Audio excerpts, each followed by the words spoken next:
Hey guys, what's up and happy holidays, and for this festive season I thought, why not take a look at a sequel of a game I've reviewed in Christmas reviews of past, and that game is none other than Sarges Heroes 2. I absolutely love the Army Men games. I don't know why. I mean, there's a lot of them, and a lot of them aren't good.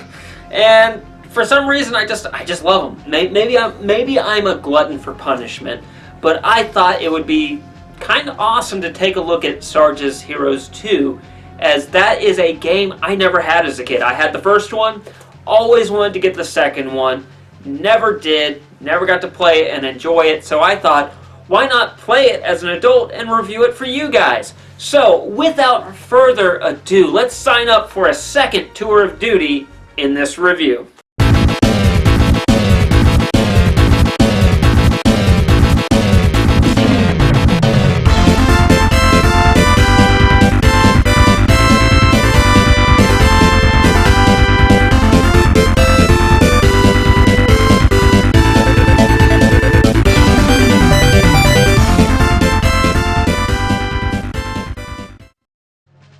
Army Men Sarges Heroes 2 is a third-person shooter developed and published by 3DO for several different platforms, like the Nintendo 64, Game Boy Color, PlayStation, and PS2.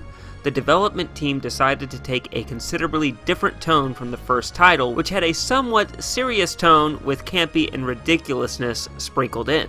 Sarges Heroes 2 throws out any semblance of seriousness and cranks up the campiness of the game. The story of the Game Boy Color version is completely different. It involves Sarge, Vicky, and the rest of the gang fighting the Tan Nation, who are resurgent with the return of General Plastro. Now, at the time of this review, I only had the N64 version, which is the one I will be reviewing. But during the editing process, I acquired the PlayStation ports, and a noticeable difference is that once again, the PlayStation versions have full motion video, and the PS2 version in particular is night and day in graphics comparisons. Here is the PlayStation versus 64.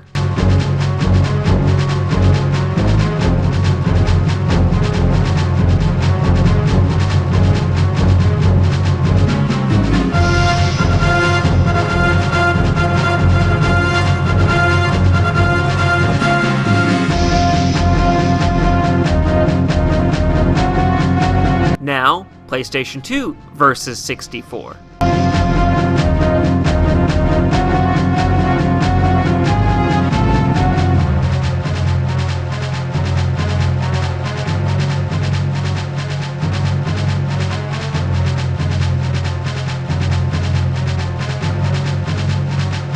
I feel bad not doing the review on all ports in the game, but that is what future reviews are for. So, if we're all good to go, let's review this game. The controls and gameplay are largely unchanged. The controls have had some tweaks but remain stiff. When you look at the release dates, Sarges Heroes released in the fall of 1999 and Sarges Heroes 2 released the following year in the fall of 2000. So this clearly demonstrates the N64 port was rushed to market with a short development time, hence the lack of evolution in the controls and overall gameplay mechanics. They did, however, add more weapons and gave greater destructive capabilities to the environment with the weapons to help spice things up. The game lets you play another character, Vicky, which is great to have variety in characters in your game, but unfortunately she handles exactly like Sarge, so there is no real diversity or special capabilities between the two characters. Multiplayer is in the game, but from what I gather online, it's about on par with the first game. I unfortunately only have one working 64 controller currently, so I was unable to play this mode personally. They also opted for a different approach to level design. I felt that Sarges Heroes levels were big in some parts and had a sense of exploration. Sarges Heroes 2's levels are shorter and have a trial and error aspect to them. You will die and wander around a lot trying to figure out what to do.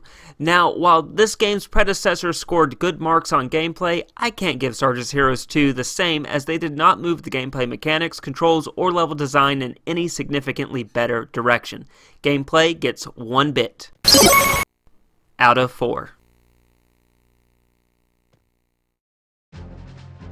The sound ranges from terrible to subpar.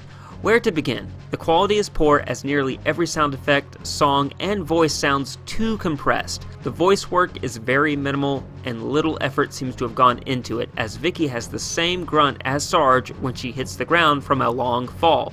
The music is quite diverse. They at least made sure every level had its own unique sound, but in some levels the music cuts out awkwardly. There are certain sections of levels that will do this, as they are waiting for you to walk into another section to trigger the next music track. It takes you out of the immersion. With no evolution over its predecessor and some bad choices, i.e. Vicky and Sarge having the same exact grunt, and weird song placements, Sarge's Heroes 2 falls short of where the series on the N64 was in the previous review. 1 bit out of 4.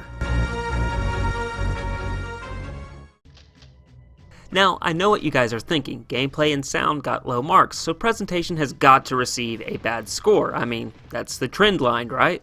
Surprisingly, Sarge's Heroes 2 looks pretty good. The graphics are about on par with its predecessor. I might even say they look sharper. Sarge's Heroes 2's bright spot is the different places you will visit. This installment really fleshed out the Army Men world. On the toy side of the world, you get to see desert areas, creepy mad scientist castles, and the Blue Nation's capital. The real world also has a ton of different areas to see, from a Thanksgiving Day table to fridges, bedrooms, toy stores, train sets, pool tables, and pinball machines. The different locations really stand out and don't feel or look the same as some levels in the first game did. Another cool addition to this game is being able to play Vicky. It is, after all, called Sarge's Heroes, not just Sarge. That is one thing I felt was missing from the campaign in the first game, was being able to play the different characters from Bravo Company. Sarge's Heroes 2's story picks up right where the first left off. General Plastro is missing in the real world, and Field Marshal Tannenberg is in charge, and being pursued by the Green Army. It is revealed that if an army man stays in the real world too long, they will succumb to plastification, which in layman's terms means they become a plastic toy. A new antagonist is introduced in the story. Her name is Bridget Blue, a blue spy who has found a cure for plastification. She helps cure Plastro and joins him on his quest for world domination. To achieve this, Plastro and Blue raid a toy store in the real world for troops and weapons to use in the plastic world. It is once again up to Sarge and the gang to defeat Plastro and his minions. The story spans several locations across the real and plastic world. The first act of the story begins with a hunt for Field Marshal Tannenberg so he can sign a peace treaty to end the war. That story arc ends in a surprise return of Plastro defeating and scattering our heroes. The second act of the story has the gang fighting back Plastro's forces and Plastro betraying Bridget Blue by invading the Blue Nation. This is ultimately a ploy to get our heroes to trust Blue, as she betrays them later in the story and captures Sarge. The final act has Vicky saving Sarge and the gang uniting to defeat Plastro and Blue. The story ends with Sarge and the gang victorious, Plastro captured, and Blue escaping to fight/seduce Sarge another day, leaving the door wide open for a sequel. This story is zany, but I like it over the first installment. It has more characters besides Sarge and Plastro getting a chance to shine, and we got a little bit more world building in this game than the first by introducing the Blue Nation and visiting all the different locations in the real and toy worlds. Presentation scores great marks for solid graphics for the time, a tight story that builds on the previous title and expands it, and last but not least, the diverse characters and locations you get to see in the game. Presentation gets 2.5 bits out of 4.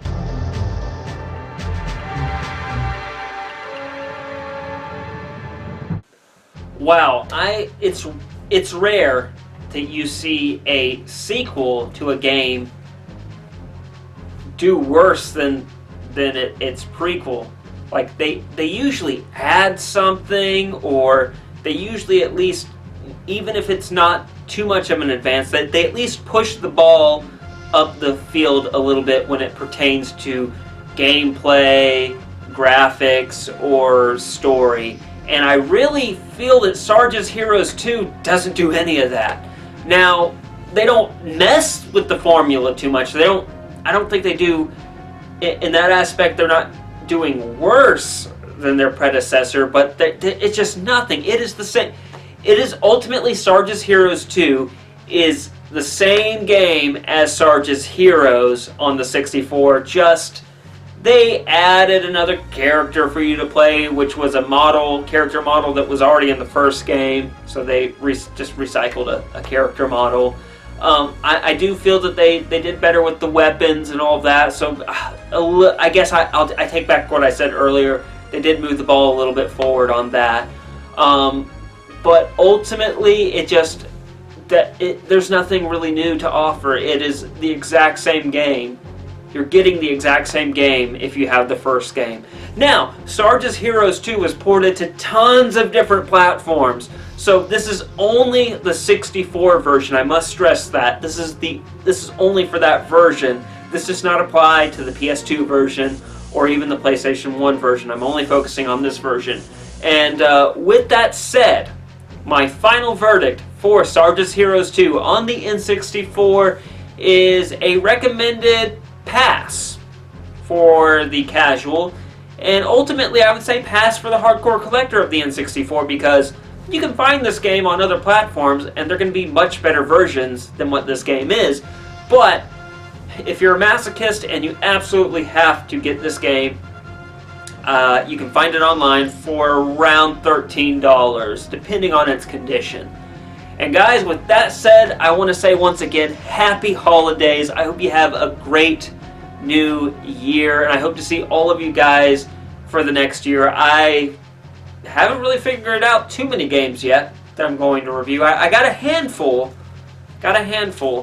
but maybe you guys could help me in the comment section below and suggest a game for me to review. I would love to get your requests for games to review. Please let me know in the comment section below. But once again, folks, happy holidays, happy new year. I really hope this next one is a great one for each and every one of us.